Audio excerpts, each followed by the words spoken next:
Hola, ¿qué tal amigos? Bienvenidos como siempre a una nueva entrega de su programa Cara a Cara por TV Venezuela. La invitada del día de hoy es una persona muy especial. Es de esas personas que ustedes dicen, puedo hablar con ella de lo que sea. Bueno, es tan inteligente, tan capaz, tan humana, tan cálida, que pueden hablar con ella lo que sea. Es amiga mía, yo la conocí, debo reconocer que fue cuando estaba en Venezuela, ejerciendo como periodista en un canal de televisión, como ya todos me conocían, y la entrevisté por primera vez cuando la caída de las Torres Gemelas, aquí en Estados Unidos. Estando en Venezuela, la buscamos porque ella es analista internacional. Definitivamente la situación de política venezolana la empuja de alguna manera a ser activista política, hasta que después también ocurren otras cosas y llega a este país. Pero sin más preámbulos, para dejar que ella nos cuente un poco de su historia, vamos a darle la bienvenida a Vilma Petrasch. ¿Cómo estás, Vilma? Gracias por invitarme. Un ¿Sabes placer que cuando estar dije contigo. que iba a entrevistarte, mucha gente me dijo, ¡oh, Vilma Petrasch! Dios, pero ella es buenísima. Y Bueno, es verdad, es que tú eres muy buena. Que bueno, te digo, ha sido una experiencia extraordinaria estar, primero en reencontrarme contigo, como tú bien lo dijiste.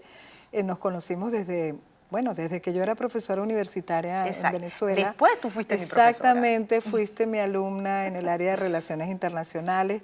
Y bueno, mira, la vida nos ha llevado a otros rumbos. Yo creo que me encanta que tú hayas recuperado tu vena periodística. Sé que estabas en otras cosas, Natalie, y ahora yo también ando en otras cosas. Pero sí, yo creo que la pasión por el campo internacional, por la opinión, por el análisis, me sigue persiguiendo a donde vaya, porque la verdad es que me formé para esto. Y al mismo tiempo, pues mira, el exilio, porque ciertamente tú lo mencionaste muy bien, yo me vine por razones de persecución política porque mi activismo ciudadano me llevó por ese rumbo. ¿Cómo llegas tú a ser activista política? Bueno, A pasar de esa analista invitada en muchos programas de televisión en Venezuela a pasar a una tarima y a reclamar derechos justos para todo el mundo. Yo creo que era el sentido de despojo ciudadano que empezamos a sentir muchas personas en Venezuela. Cada uno de nosotros, siendo el rol que estábamos ocupando como profesionales, no podíamos olvidar que somos ciudadanos primero que todo. Y creo que al mismo tiempo, el hecho mismo de yo ser profesora de Ciencias Políticas y Relaciones Internacionales, estar enseñando de ciudadanía, estar formando gente a nivel de pregrado y posgrado, y de repente encontrarme con que mi país se está desmoronando y que yo tenía que hacer algo, Nati, yo tenía que, de alguna manera, esto que yo enseñaba, ponerlo en práctica, y lo hice de dos maneras. Por un lado, obviamente me metí en este movimiento de las asambleas de ciudadanos, ese primer periodo, ¿no?, en que los venezolanos no sabíamos cómo orientar nuestro activismo y empezamos a hacer reuniones, primero en casas, luego en plazas, luego públicas, y nos fuimos metiendo, yo en distintas organizaciones no gubernamentales, y un día incluso tomé la decisión de participar en una organización política. Me metí, fue un año realmente. Yo nunca lo había hecho, pero me parecía también responsable de mi parte que si yo creía que los partidos políticos eran fundamentales para la democracia, porque entonces era contradictorio mi discurso y mi práctica que yo no participara activamente de una organización política. Me convenció el doctor Salas Romer, siendo que yo en su Proyecto momento, Venezuela. Claro, yo no había votado por él, debo decir, porque yo fui de las pocas personas que votó por Miguel Rodríguez. Éramos 26.000 personas que en aquel momento creíamos en ese proyecto liberal, ¿ok? Y liberal democrático. Y bueno, el doctor Salas Romer lo conocí posteriormente. Pienso que era una persona con un gran proyecto. Lamentablemente, como todo en Venezuela, pues se fue diluyendo por distintas razones. Yo participé, como te dije, un año.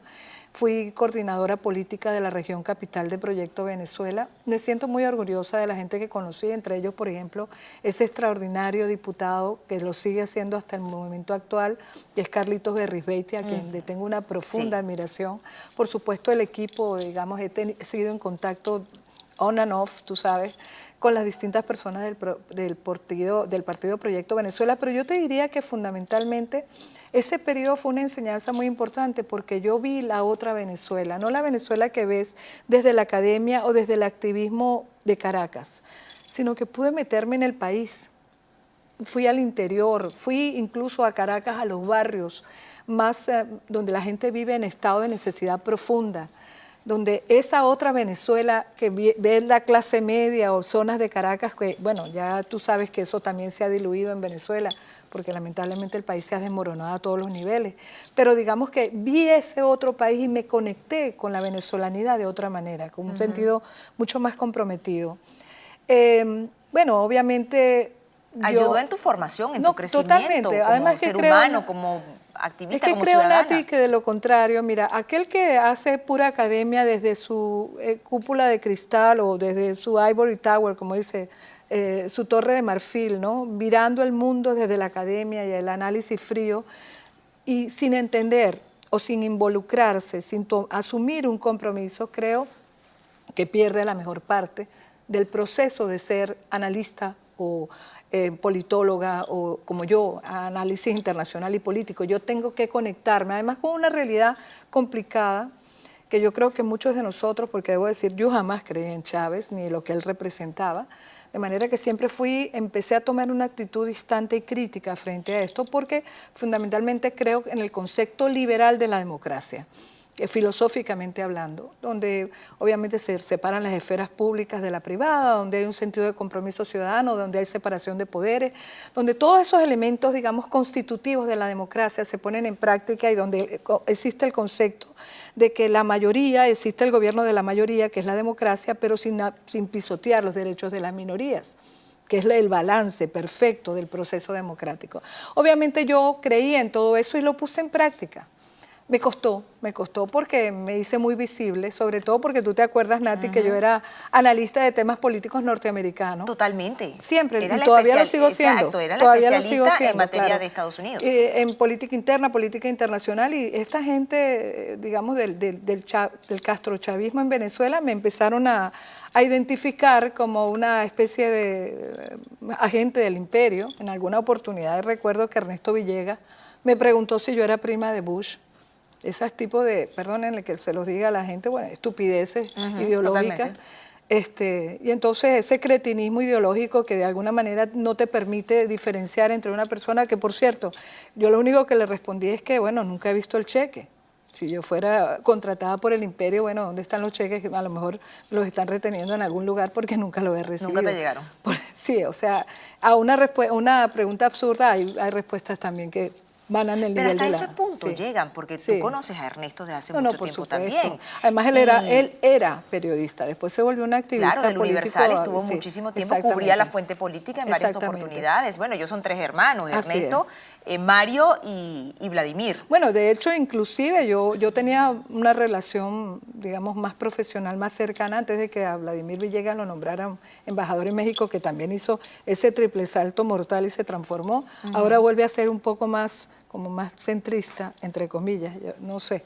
No quiero entrar en la crítica particular a ninguna persona. Es lo que uno pensaría, ¿no? Pero definitivamente yo cuando le vi su actitud en la mesa de diálogo y estando en la parte del oficialismo y todo lo que él hace cuando hace su programa me hace dudar que realmente no. Es el otro, claro, él pertenece al Globovisión que ya no es, al Globovisión gobiernero, al Globovisión que ya se destruyó como concepto, porque tú perteneces a esa familia televisiva comprometida con una democracia y con una prensa libre, crítica, contundente y sobre todo que denuncie, porque para eso es que sirve la prensa dentro de la democracia, para denunciar y para aclarar, para informar a los ciudadanos, etcétera. Bueno, el papel que hizo Globovisión, obviamente el Globovisión actual ya no representa eso y él pertenece a eso. Por eso te dije, no quería entrar en la crítica porque él se hace ver como un periodista objetivo, pero bueno, yo los conocí a él, a su hermano, etcétera.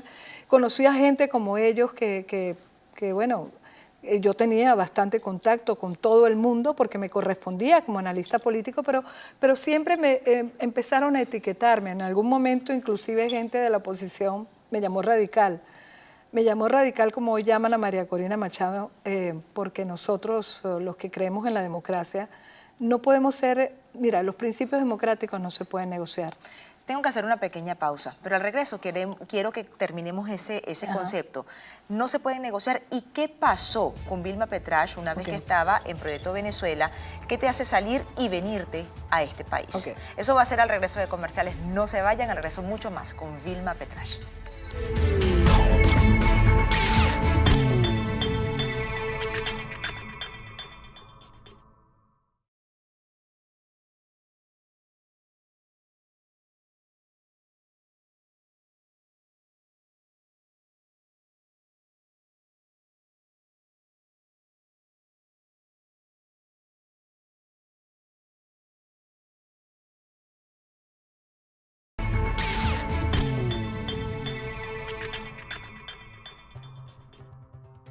Y bien amigos, continuamos aquí en Cara a Cara conversando con Vilma Petrach. Ella es analista internacional, analista política. Yo creo que ustedes la han visto en muchísimos medios de comunicación. Aquí incluso has hecho periodismo, Sí. estando tú en este lugar. Así Has es. entrevistado personas. Vamos a hablar de eso más adelante. Pero estamos hablando un poco de las libertades democráticas. No se negocian, estoy totalmente de acuerdo contigo. Y sobre todo no puedo entender, indistintamente del concepto o de la teoría, Vilma, para mí va la práctica. Si yo veo que hay una población, hay un sector importante de la población que está muriéndose de hambre, muriéndose de mengue en los hospitales, que cuando los hospitales están destruidos en Venezuela, a mí no me importa cómo se llame, sencillamente hay que buscar la solución social. Absolutamente. No, estoy de acuerdo y quiero que sepas que nosotros tenemos que ser muy realistas y críticos, autocríticos, si queremos realmente recuperar al país, porque evidentemente el chavismo y la toma chavista de Venezuela fue producto del deterioro, de la degradación del modelo democrático puntofijista y que no se tomaron los correctivos necesarios, ¿no?, para reformar. Yo recuerdo que se habló de una reforma constitucional, hubo una comisión para la reforma del Estado, donde hubo un señor extraordinario, Carlos Blanco, que hoy sigue haciendo opinión pública de una manera contundente y que hizo un trabajo realmente encomiable junto con otras personas como Trino Márquez, que lo sucedió después en el cargo. Era esos ministros que estaban en la COPRE buscando una solución al problema y a la destrucción de la ilusión de armonía que era Venezuela. El problema, Nati, es que no, las señales de advertencia, la clase política se cerró, prefirió, por ejemplo, con 20% del electorado seguir eligiéndose y darle la espalda al país. Los partidos dejaron de cumplir su papel histórico como maquinarias, no quiero hablar de maquinaria, más bien como factores de articulación de intereses políticos diversos y se convirtieron en maquinarias básicamente electorales y perdieron su función histórica. Se empezó a degradar el puntofijismo a una partidocracia y obviamente le dieron cabida a estos factores radicales que además estaban conspirando desde hace mucho tiempo atrás. Y mucha gente dentro de la democracia puntofijista ya degradada pues fueron copartícipes y cómplices de la llegada de Hugo Chávez. Yo me di cuenta desde el principio, mira, yo tuve conversaciones con todo y botón, con otras personas muy amigas, con una serie de venezolanas que en aquel momento las llamaban venezolanas con guáramo, que advirtieron al país lo que estaba pasando. No nos escucharon y no nos escuchamos nosotros mismos.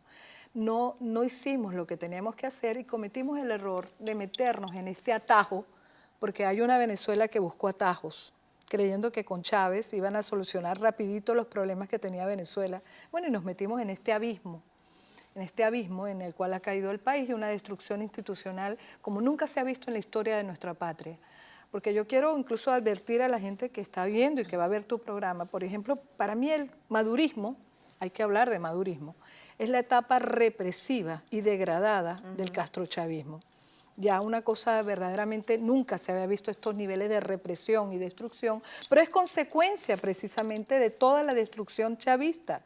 Ahora la gente quiere, y hay líderes políticos que pretenden, para mantener una comunicación emocional con el lado que todavía sigue en un culto verdaderamente increíble y hasta diría que hasta vergonzoso en términos de lo que significa para una cultura política un culto a Chávez. Entonces no quieren ofender, no, pero por favor, el chavismo y Chávez como líder, todos ellos fueron causantes de este desastre.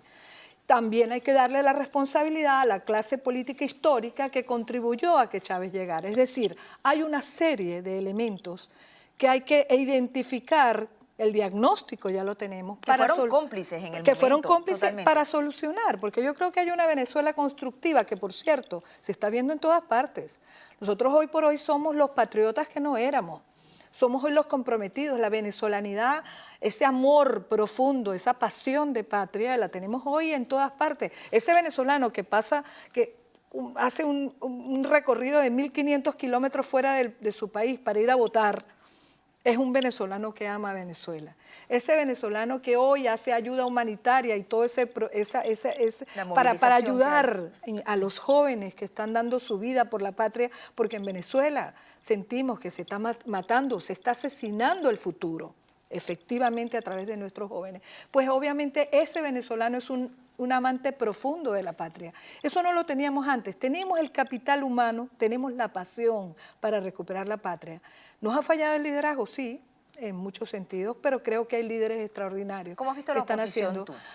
Mira, Cuando hablabas de, por ejemplo, maquinarias electorales, sí. en una oportunidad Aquiles Esté analizaba a la oposición y decía, es que hay dos tipos de oposición, la oposición que le habla al elector, la oposición que le habla al consumidor. ¿Tú sientes también que hay esa división en la oposición la actual? oposición que le habla al país, yo diría al ciudadano, es otro, porque estamos en otro momento histórico. Primero porque creo que nosotros caímos en ese vértigo electoral del chavismo, del castrochavismo, y creer que la solución pasaba por una salida electoral. Puede ser democrático y constitucional, pero no necesariamente electoral. Al final, todos los caminos electorales los recorrimos, Nati. Sí. Y nos hicieron todas las trampas posibles, nos deformaron los circuitos electorales, total que la oposición, por ejemplo, llegaba a tener más cantidad de gente electa, más votos para elegir más parlamentarios y sin embargo teníamos menos. O sea, en todo destrucción y además en esa trampa descarada. Y se convirtió el CNE y toda la maquinaria de poder del chavismo en una maquinaria perfecta para no perder elecciones.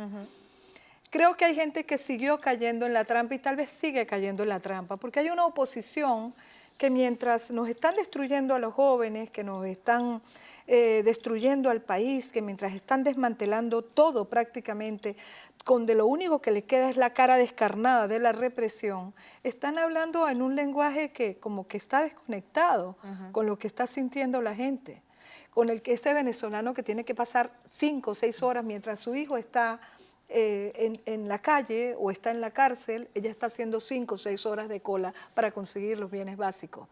Ese venezolano que sufre hoy por Venezuela profundamente, que está en un profundo estado de necesidad y de estrés, como nunca se ha visto en la patria, en nuestro país. Y entonces hay un liderazgo como que está desconectado y habla a otro nivel, como que está en otra sintonía. Entonces tú dices, ¿será porque esas personas al final son parte del régimen?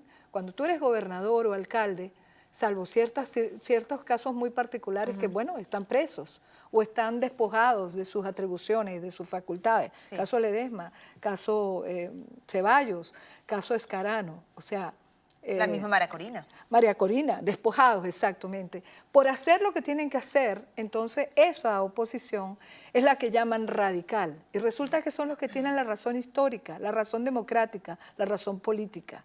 ¿Ok? Son los que tienen la razón, porque el país con esta gente no tiene remedio. Al contrario, nos metimos en un abismo cada día más profundo. Yo recuerdo cuando Chávez decía que mientras los gobiernos van de cumbre en cumbre, se mueven los países de abismo en abismo. Bueno, ¿y qué fue lo que él hizo? Meter al país en el abismo más profundo, más terrible que haya vivido la historia de Venezuela. Entonces, mira, yo creo que al final hay una oposición que yo respeto. En algún momento quiero que sepas que tuve un gran respeto por lo que hizo Enrique Capriles Radón, que ahorita me siento muy distante de lo que él está haciendo, porque siento que no está encarnando el sentimiento de una nación que está rota. Aquí hace poco estuvo en este Miami multicultural, donde la venezolanidad está fuertemente haciendo un impacto y una diferencia, César Miguel Rondón, sí, hablando de cómo podemos poner juntos este rompecabezas de país. Hablaba de un país roto. Eso es lo que somos hoy, Nati, un país roto. Un país roto que además tiene más de 2 millones de personas fuera del país. Nosotros no éramos un país de diáspora, ahora somos una diáspora. Pero eso sí, profundamente comprometidos con Venezuela. No quisiera que replicáramos una experiencia que ya la han vivido los cubanos, que no en vano les llaman los judíos de América. ¿Ok? Pero nos estamos convirtiendo en algo parecido. Entonces hay que unir luchas con ese otro pueblo, que ha sido oprimido por el mismo cáncer destructivo y con el cual hay mucha, por cierto, complicidad por parte de los gobiernos de todo el hemisferio, y mundiales, debo decir, y mundial, ¿no? Una nueva pausa. Quiero tocar entonces al regreso esa reacción internacional, tú como experta de hecho en materia internacional, la reacción que han tenido los organismos, ONU, OEA, los gobiernos, La reciente victoria de Santos en Colombia, ¿cómo puede influir en la situación de Venezuela y en la región? Y también tocaste un punto, Vilma, que me llama la atención y muchas veces nos hemos preguntado, madurismo y chavismo, mantener viva una historia o una memoria de Hugo Chávez. Incluso hasta muchas personas han dicho, colocando a Chávez como muy bueno, con esto, o sea, con Chávez esto no hubiera pasado. Esto no hubiera pasado, por Dios. Es el que puso las raíces de este árbol que en este momento está creciendo más fuerte que nunca. Al regreso, mucho más con Vilma Petrasch, no se vaya.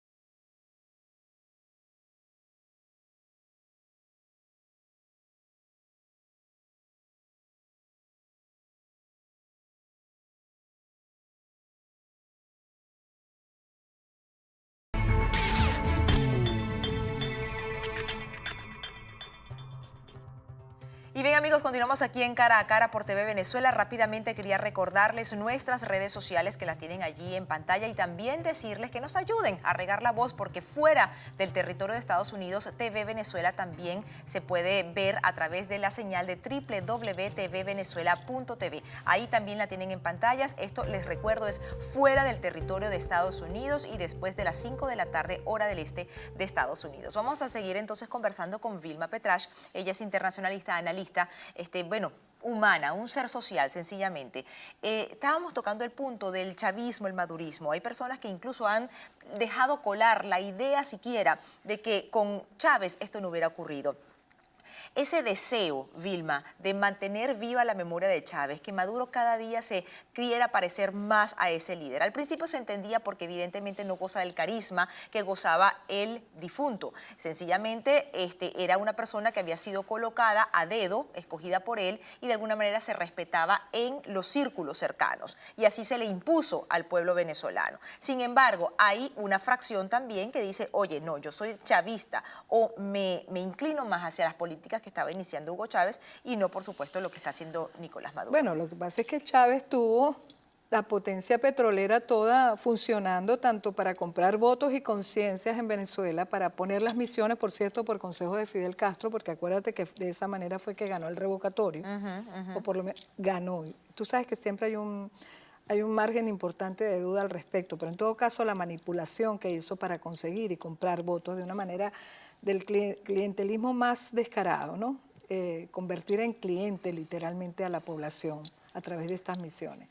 Él tenía la potencia petrolera tanto para comprar adhesiones internacionales como para hacerlo internamente. El problema es que ahorita la economía petrolera está arruinada. El problema es que ahorita, con la desaparición de la figura carismática que era Chávez, que sin duda te acuerdas que había mucha la tendencia de parte de los chavistas de diferenciar a Chávez del desastre de su gobierno. Sí. Siempre los separaban. Sí. Bueno, ahora cada día Maduro lo identifica más porque Maduro no es Chávez definitivamente, y además de eso, ya en esta etapa del lo que yo llamo el madurismo, que es la etapa represiva del castrochavismo, pues ya la mano directa del chavismo, del castrismo es muy descarada. Fíjate que yo no siquiera hablo del socialismo del siglo XXI, quiero que la gente lo asuma como algo que yo de mi propio cuño lo he digamos, decidido utilizar este término. Yo no hablo de socialismo del siglo XXI, hablo de castrismo del siglo XXI, donde Venezuela es la forma más evidente, más clara, y el castrismo del siglo XXI también se manifiesta en toda esta alfombra roja que los países de UNASUR y muchos países latinoamericanos le han tendido al régimen castrista, a esta dinastía que hoy por hoy está representada en un Raúl Castro devenido ahora en estadista, cuando ese aparato represivo y ese descaro de país, esa destrucción permanente de la cubanidad que es el régimen castrista, pues no ha hecho nada para cambiar, no ha modificado su conducta, salvo ciertos elementos muy básicamente pragmáticos para irse adaptando y para ir sobreviviendo, porque finalmente es una maquinaria de poder cuyo único propósito es sobrevivir en el poder. Claro, ¿okay? Perpetuarse. Perpetuarse. Bueno, y que se ha, digamos, ha hecho ya esa por más de franquicia se ha 50 convertido años, en una franquicia, y por eso hablo de castrismo del siglo XXI, en una franquicia financiada con el dinero venezolano. El problema es que Cuando la gente trata de diferenciar, al final sabemos que Fidel Castro adopta como su hijo político a Chávez. Chávez, que necesitaba el pedigrí revolucionario porque no lo tenía, pues obviamente se abraza a su padre ideológico y termina también rebasándolo en muchos sentidos, porque finalmente también Chávez logró un liderazgo internacional con todo ese dineral que tenía y ese elemento histriónico, narcisista histriónico del personaje, pues convertirse en una referencia internacional y darle a la franquicia pues un líder internacional. Claro. Entonces el casamiento Castro-Chávez es un casamiento pragmático del castrismo para sobrevivir en esa maquinaria decrépita, pero sumamente perversa de poder y que necesitaba, como dijo, por cierto, Giovanni Sánchez en su momento, el Viagra, que era para ese régimen decrépito, el petróleo y el dinero venezolano para mantenerlo. Bueno, y ustedes saben qué nos cuesta, lo que nos cuesta. Dicen que más de 10.000 millones de dólares anuales, No, es un o descaro más, lo que se va o para 15.000 millones. Pero ya lo que se va ya para uno, Cuba a los bolsillos a de los los bolsillos, Castro, no, porque por supuesto el al pueblo cubano cubano no ha ganado nada. no lo recibe en absoluto. Pero lo que te quiero decir es que no diferenciemos, al final es el mismo régimen perverso, castrismo del siglo XXI, señores, donde Chávez jugó el papel del líder carismático que inclusive se le convirtió en alguien incómodo. Para el castrismo, y algunas teorías conspirativas hablan de que fueron ellos los que se deshicieron realmente y aceleraron la muerte porque lo pusieron en una campaña suicida porque tenía que ganar a Capriles en octubre del 2013. 13, perdón. Exactamente. Entonces lo que te quiero decir es que ellos mismos sacrificaron a Chávez y escogieron al hombre de La Habana, que es Maduro. Maduro es un puppet, un títere de los Castro, que obviamente ha tenido que tomar las inflexiones de voz del Chávez y obviamente mantener el culto permanente porque no tiene asideros para sostenerse y al punto y tal es así que en las últimas encuestas él está en un punto de baja de popularidad que está rebasando los límites de lo recuperable. Básicamente, y lo único que le queda en consecuencia es mantenerse a punta de represión. Por eso creo que es el régimen más degradado que ha tenido Venezuela y también tiene Diosdado que es la Cabello. degradación del chavismo, claro. ¿okay? Del castrochavismo. Vamos a ponerle el nombre correcto, del castrochavismo en Venezuela. Y por eso necesita personas como Diosdado Cabello. Ah, no, Diosdado, claro, lo que pasa es que Diosdado Cabello es la contrafigura y la otra figura porque hay una lucha de poder clara entre los dos. Diosdado Cabello da órdenes de meter gente presa, de despojar de investidura, por ejemplo, parlamentaria, da órdenes al Poder Judicial. Realmente se ve y se nota. Yo creo que por eso La Habana, siendo el hombre que no había visitado La Habana, trata de reclutarlo.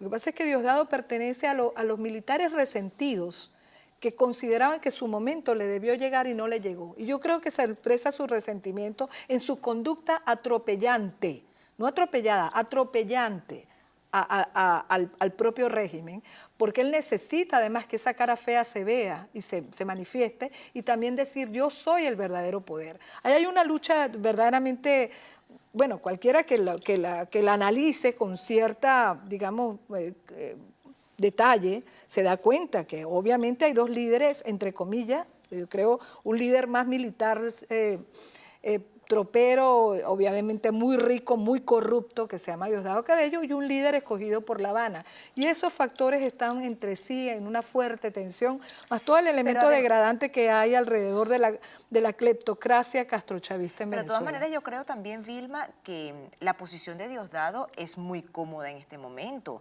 Diosdado ha sido el hombre fuerte también cuando estaba Hugo Chávez vivo. Lo veíamos dando órdenes. Es un hombre extraordinariamente rico y con mucho poder.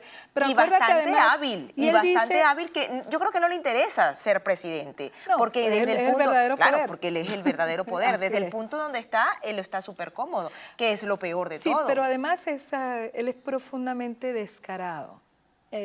Cuando él dice, ustedes se van a arrepentir y se deben arrepentir de que Chávez se haya muerto, sí, porque él nos controlaba. Él controlaba a sus locos. Ahora nosotros hacemos, porque a nosotros se nos ocurría cada locura. Y a él está haciendo las locuras que se le ocurren. Él es capaz de hacer muchas cosas que la gente dice, no, eso no puede ser, eso no lo van a hacer. Lo van a hacer, lo están haciendo, lo han hecho. Fíjate lo que le hicieron a María Corina. Buscaron cualquier pretexto. Nota que es un hombre malvado. Muy malvado. Muy Por eso malvado. cuando hay cierta... Solamente verle la cara, recordar la cara de cuando estaban cayendo a golpe a María Corina. Hay cierto analítico en la oposición cuando creen que Diosdado puede ser una solución. Hay cretinismo, de verdad. analítico cuando cree en eso. Diosdado es un ser absolutamente perverso, resentido, con mucho poder, y él tiene sobre todo el poder de la destrucción. Y obviamente es un hombre que con ese poder sabe que controla muchas cosas y tiene mucha gente a su servicio en este momento, porque tiene demasiado poder precisamente. Sí. No Y mucho dinero. Y mucho dinero. Entonces yo creo que no estamos hablando de una figura, es una figura altamente peligrosa, y yo creo que nosotros tenemos realmente delincuentes políticos en el poder, y yo pienso que son los verdaderos violadores no solamente de los derechos humanos, son las personas que deberían ir a un tribunal internacional por prácticas violatorias de los derechos humanos más básicos de los venezolanos. Y él es uno de ellos, indudablemente Maduro es otro. Ojalá que lo pudiéramos hacer, pero bueno, ya tú sabes que la comunidad internacional, porque lo hemos comentado, Nati, es una comunidad internacional muy cómplice, totalmente, muy complaciente, sobre todo que se miran sus propios ombligos políticos, porque lo que les interesa mantenerse en el poder, pues no quieren mirar hacia los lados, necesitan mantenerse en el poder y prefieren tener relaciones relativamente estables con sus vecinos. Una nueva pausa, Vilma. Tú mencionabas cómo empatar este rompecabezas. ¿Qué nos queda entonces a los venezolanos? ¿Qué nos queda a los venezolanos que están en Venezuela, los venezolanos que estamos fuera de Venezuela? Y también quiero tocar un punto también antes de irnos a la pausa para que no se nos quede en el próximo segmento, es todo lo que tú también estás haciendo, a nivel no solamente como analista, también como conductora de programas de televisión que están tratando de abrir los ojos a todas las personas que aquí se encuentran. Eso va a ser a regreso de comerciales, no se vayan.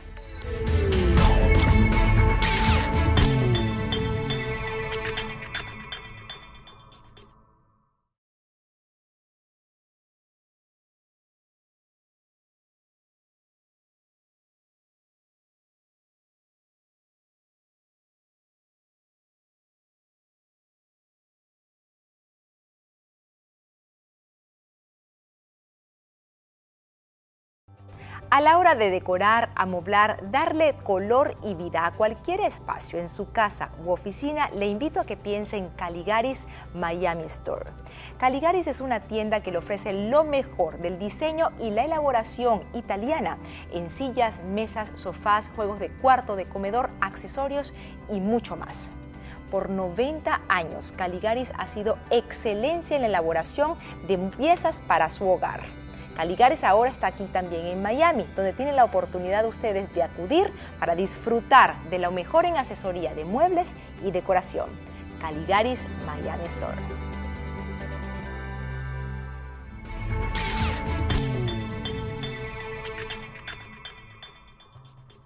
Y bien amigos, ya estamos en la parte final de esta conversación que realmente ha sido una conversación deliciosa, Vilma. Yo creo que podrías dar para muchísimos, más que un programa, por supuesto que sí, de toda la situación que está viviendo Venezuela y con tanta claridad que tú la estás expresando. Definitivamente hay que conocer los factores, no solamente los factores políticos, sociales, económicos, sino también a las personas, porque son ellos los que están llevando a cabo esos procesos que están dañando cada día más, no solamente al país, al venezolano, porque nos está mellando en la dignidad, en el estoicismo, en la firmeza. Hay muchas personas, y tú lo ves en las encuestas, en la calle, bueno, ¿hacia dónde voy a ir? ¿A dónde voy a salir? Si no tengo más recursos, bueno, si no tengo tomate, como papa, si no tengo papa, como queso, si no hay queso, entonces, y cada día las empresas están viniéndose mucho más a menos. Sí. No estamos produciendo, el aparato productivo nacional está prácticamente en cero, es nulo. Recientemente veíamos cómo incluso fábricas de pasta están cerrando, fábricas de las mismas golosinas que nos hicieron famosos a nivel mundial están cerrando algo tan básico, la harina pan, que es una base de la comida principal del venezolano. Entonces, estamos reconociendo, por eso me encanta el análisis que tú has hecho de Diosdado, de Maduro, porque definitivamente son personas que están dispuestos a todo. No, son personas que odian profundamente la venezolanidad. O sea, la destrucción, tú hablabas del elemento de la dignidad. Sí, ellos han buscado destruirle la dignidad a nuestro pueblo, someternos a una cultura de supervivencia donde terminemos convirtiéndonos en lo que de alguna manera, siendo que a pesar de todo mantienen su dignidad, pero fíjate que los jóvenes en Venezuela están luchando por el país, y están dando su vida y están en la cárcel, están siendo torturados. Y los jóvenes cubanos entonces prefieren agarrar una balsa, muchos de ellos, y venirse para este país de libertades. Todavía cada rato ves deserciones de artistas, de jóvenes. Yo hace un tiempo atrás logré la entrevista de un joven surfista, windsurfista, que se vino. Eso es una cosa increíble, o sea, arriesgar la vida por la libertad. Bueno, como nuestros jóvenes, pero los jóvenes cubanos lo tienen que arriesgar afuera porque adentro les cortaron todas sus alas. O sea, ellos quieren lograr en nosotros esa sensación de que o te quedas acá y te quedas calladito, tranquilo, calladito, o reprimido y encarcelado, o te vas. ¿Ok? Date cuenta que te dan las opciones de o el silencio y la sumisión, o la cárcel, o el exilio. El venezolano no quiere que eso ocurra y estamos luchando, porque yo sí te digo una cosa, tú me preguntabas un poco antes el tema y el papel del exilio. Al principio los venezolanos que estaban en Venezuela nos miraban feo, nos criticaban, pero no, señores, nosotros somos la herramienta fundamental de comunicación para que todos los venezolanos sepan que cuentan con nosotros, con nuestra voz, con nuestra disposición de pelear y seguir peleando por Venezuela, por nuestro talento, que lo estamos poniendo día a día para que ese país se recupere.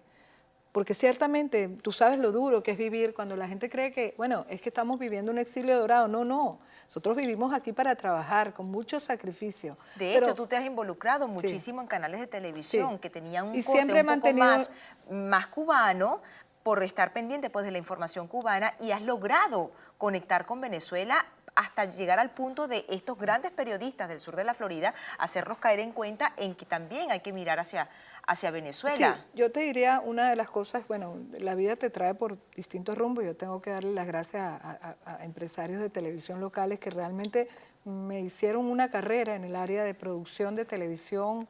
También me dieron la oportunidad de llevar un programa comunitario acá, que lo llevo desde el 2007, se llama Temas de Mujer, que aunque hago temas de género, realmente tiene que ver con toda la situación donde la mujer es protagonista de procesos de cambio y también sufre una serie de consecuencias importantes de la sociedad dentro de ese concepto de pilar de una familia y de un hogar. Y como sé el sufrimiento que tienen las mujeres latinas, muchas mujeres venezolanas, yo trato de que mi programa sirva para apoyar, para denunciar, para buscar soluciones también, ¿no? Y lo he hecho también a nivel de televisión acá local, porque siempre he tratado de que el tema venezolano, que obviamente no es que yo quisiera que ocurriera, es un tema noticia permanente para una comunidad que además ha sufrido algo parecido como la comunidad cubana, que tiene una gran presencia aquí en el sur de la Florida, y hoy por hoy otras comunidades que han visto el sufrimiento del pueblo venezolano y se interesan, obviamente, la venezolanidad,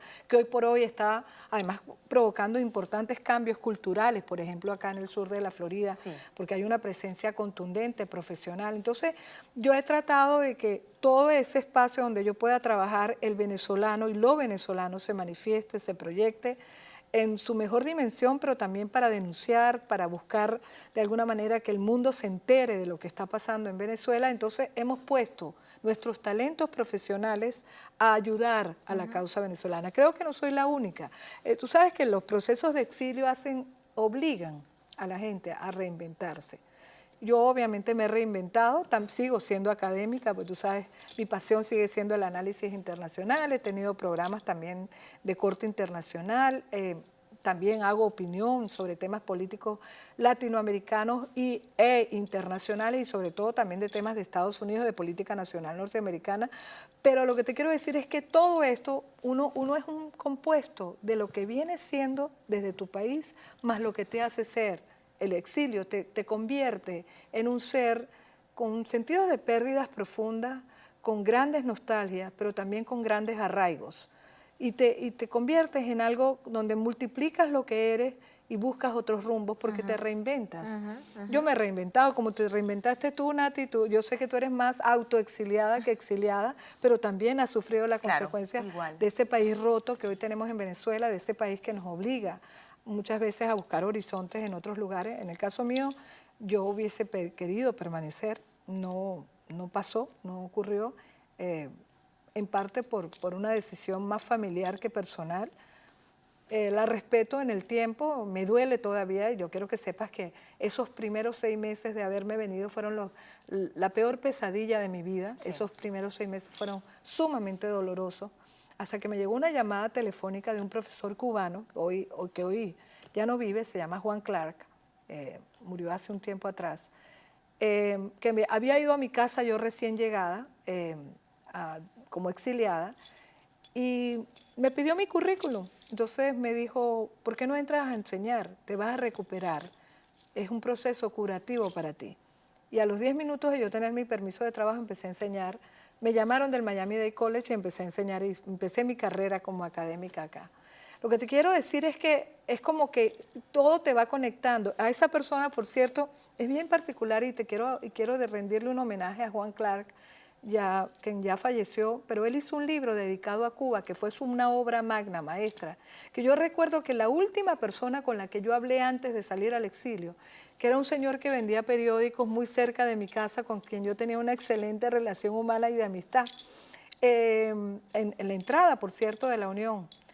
Él me mostró ese libro y qué casualidad que la primera persona que me visita en mi casa fue el autor del libro. Fue el autor del libro. Una de las primeras personas cubanas que me visita y me abrió una puerta.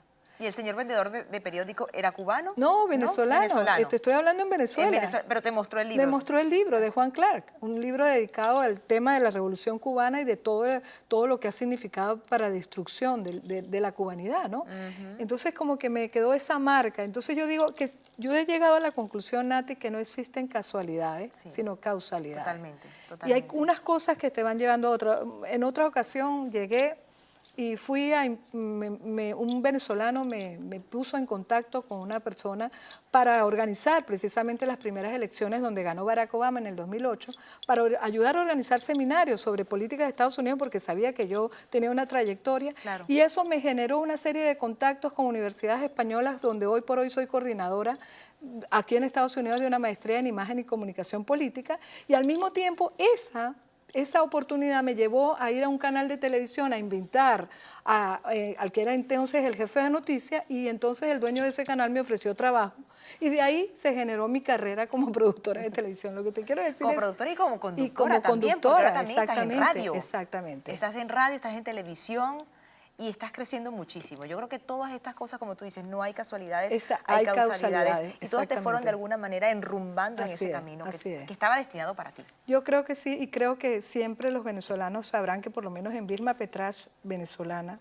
siempre muy venezolana, muy ciudadana, muy comprometida, muy académica, muy política, muy activista por Venezuela, muy venezolanista, van a contar conmigo, Nati. Yo estoy aquí comprometida con mi patria, donde esté. 30 segundos de cambiar la situación en Venezuela, por supuesto, volverías, ¿no? Sí, yo volvería. Yo creo que mi país necesita de todo ese concurso humano que se ha ido al exterior y contribuir. No sé si volvería del todo porque mis hijos hoy por hoy son biculturales, pero creo que yo trataría de ir a contribuir, de ir a generar procesos y de ayudar a que mi país se reconstruya como un país integrado. Claro que sí, y yo creo que ese es el deseo de todos los venezolanos. Vilma, se nos agotó el tiempo. Muchísimas gracias por haber estado. Yo la disfruté muchísimo, No, yo también. Quiero entregarte esta rosa, y tú que has tenido tanta cercanía con la población cubana, ellos siempre que les entrego la rosa me dicen, por supuesto que tiene un gran significado. Sí. Es la rosa de la paz, del amor, de la amistad y por supuesto de ese país que una vez dejamos y que, como decía César Miguel Rondón, vamos a reconstruir en ese rompecabezas y vamos a tratar de limpiar todas esas rayitas que pueden dividir una cosa con la otra, una pieza con la otra. Vamos a tener un país completo, compacto, sólido para todos, indistintamente de la disciplina política que tengas en tu cabeza, el concepto, como se llame. Es un país de progreso, de libertades, un país de futuro. Gracias, Nati. Gracias. Y quiero que sepas que la rosa blanca también es símbolo para los cubanos, como para los venezolanos. Claro, Lincoln Díaz Balart tiene una fundación dedicada precisamente a la libertad de Cuba que tiene el nombre de la rosa blanca. Así que lo dedico también a los cubanos y a todos los venezolanos que queremos una patria unida y comprometida y sobre todo una patria reconciliada. Por supuesto que sí. Vilma, gracias por habernos acompañado. Amigos, se nos agotó el tiempo. La invitación es a que continúen en sintonía de TV Venezuela.